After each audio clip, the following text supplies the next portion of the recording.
I drink and I know things. Tyrion Lannister. And as someone who's been talking about Uber for a long time, let me tell you this. This Drizzly deal ain't good for you.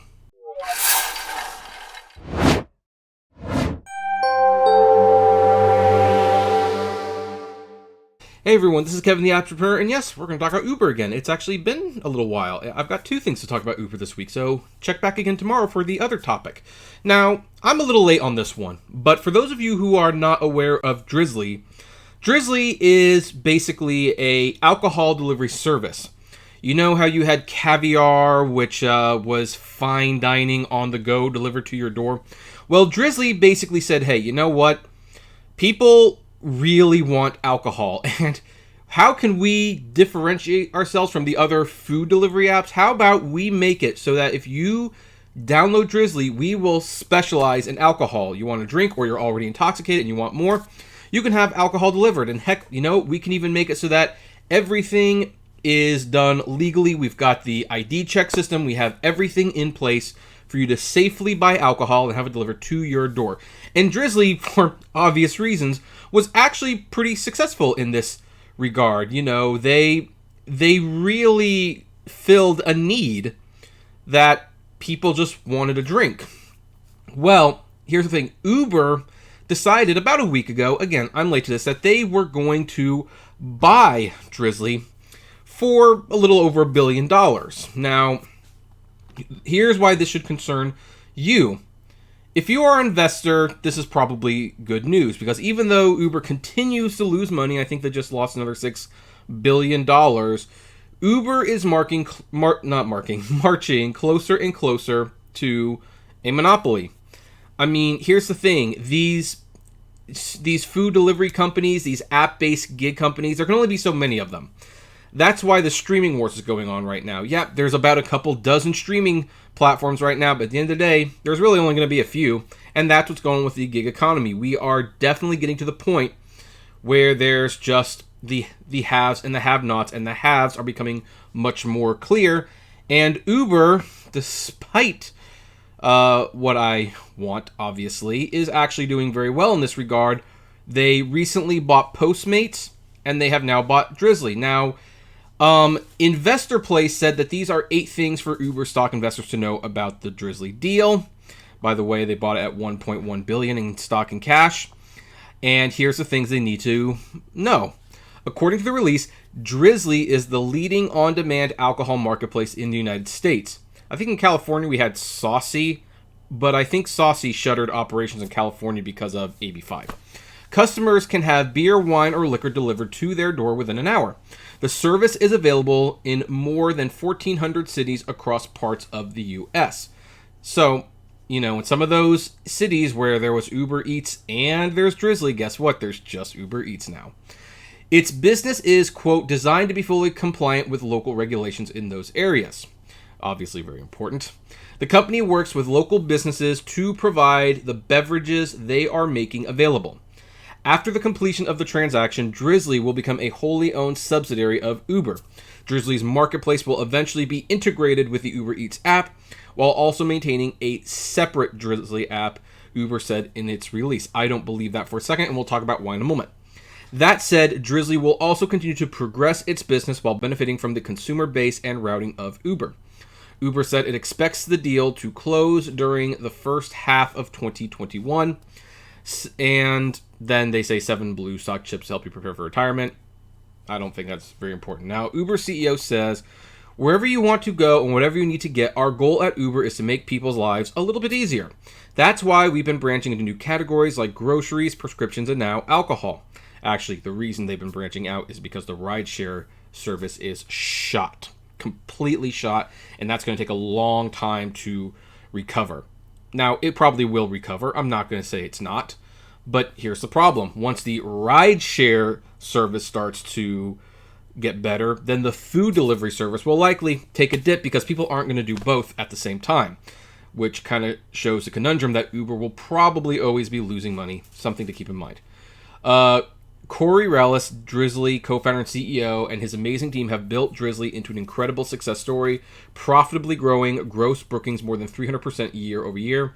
By bringing Drizzly into the Uber family, we can accelerate that trajectory by exposing Drizzly to the Uber audience and expanding its geographic presence into our global footprint in the years ahead. Uber stock was up 7.4% as of Tuesday morning. Now, here's the thing you need to keep in mind. This is a strategy that has worked for Dara Khosrowshahi before at Expedia. He's the one who took Expedia and figured out, we're not just going to book trips. We're also going to offer hotels. We're going to offer a rental car. We're going to do the flight. We're going to do the whole package. We're going to become the one-stop destination for travel. And he's now positioning Uber to be the one-stop destination for the gig economy. Although, interestingly, the disadvantage that Uber has over Expedia is if you're going to go to, say New York or California, and you're going to book a flight, well, then realistically, you might need a hotel. So, hey, Expedia can book you a hotel while you're at it.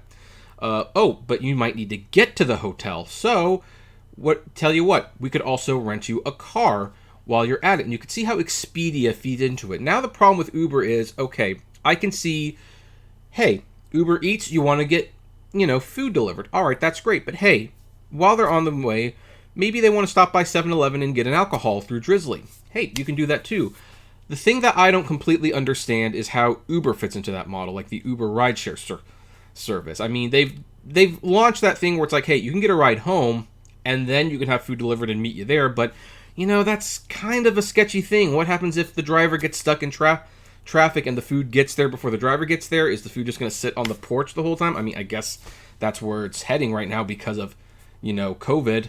But that's just, I don't know. So it seems interesting to be watching Uber kind of transform, like almost getting away from their rideshare industry. But where this might affect all of you is that what you should keep in mind is that Uber is marching further and further towards a monopoly. Some people say, well, okay, Uber bought Postmates, but hey, the Postmates app is still running, so I guess I'm fine. Okay, Uber bought Drizzly, but they said, hey, the Drizzly app is going to be there. Guys, they're not going to keep operating these apps. It's absolutely redundant for them to do so. And if you want to know what I mean, here's actually an image that I posted on my Facebook page a long time ago. By the way, I know you can hunt me down on Facebook, but no, I'm not going to become your friends on Facebook. That's not what this is about. But I posted this on Facebook in 2009, which, geez, have I been on the site that long? That's just absolutely crazy. Anyway, so I was obviously a huge eBay seller. In fact, fun fact, my very first YouTube videos that became popular and got hundreds of thousands of views were about selling on eBay. Fun fact about that. But eBay was like the monster in the room that was creating problems for the sellers, primarily because every time a site came up to challenge eBay, eBay bought the site. So as you can see, there's a ton of sites down here that eBay had bought.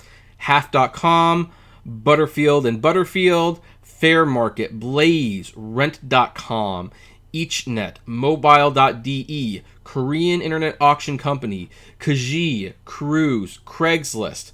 And at the time, they were devouring Skype and Shopping.com, while their PayPal subsidiary was buying Vericheck. Now, here's the thing. eBay no longer owns PayPal, and they don't own Skype. I believe Microsoft does at this point. But here's the thing. eBay bought all of these sites, and yeah, maybe Craigslist and Kijiji survives, and Rent.com, but most of these just ceased operation. Because why do you need all these different sites? They're redundant. Buy the sites, shut them down, dismantle it, and drive people to eBay, which is your main product. And that is what Uber is doing. Postmates won't be around for a whole lot longer, and neither will Drizzly. They are redundant products. At one point, they will shutter those apps, save the money on the maintenance on them, and everything will be about Uber Eats. And that's where drivers lose. That's where customers lose. Because drivers have two less competitors to drive for. And assuming Uber buys Saucy, who knows what happens there. What happens if Uber decides to outright buy Lyft? That's their competitor. If you're a driver or a deliverer, guess what? You're working with Uber or you're not working with anyone. And if you're a customer, you're either dealing with Uber or you're not dealing with anyone at all. It's it's a very common sense thing. And by the way, this is one of the reasons why Uber and all these companies are willing to lose so much money right now. Because I know at one point, if they can be the most aggressive, if they can get the most marketplace at a loss, at one point they will be the place you go to. And then there's nothing you can do. Now, are the prices going to go for customers? Probably not. I mean, I think the companies, avoid doing that because the way monopoly laws are written right now is that basically if you have this much percentage of the marketplace and you start charging more money, then you're considered a monopoly.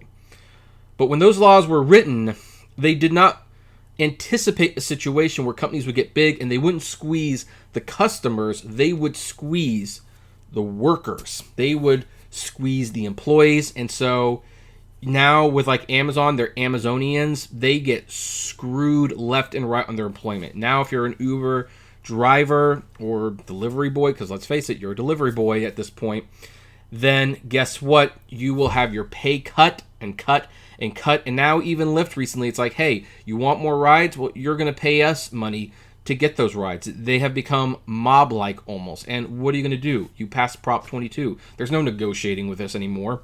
So, yep, for investors, this Drizzly purchase is probably a good thing. But if you're a customer, and especially if you're a driver, this is very, very bad for you. But that said, I would like to know what you think about this. Let me know in the comments below. Like, favorite, share, subscribe. And as always, flame responsibly.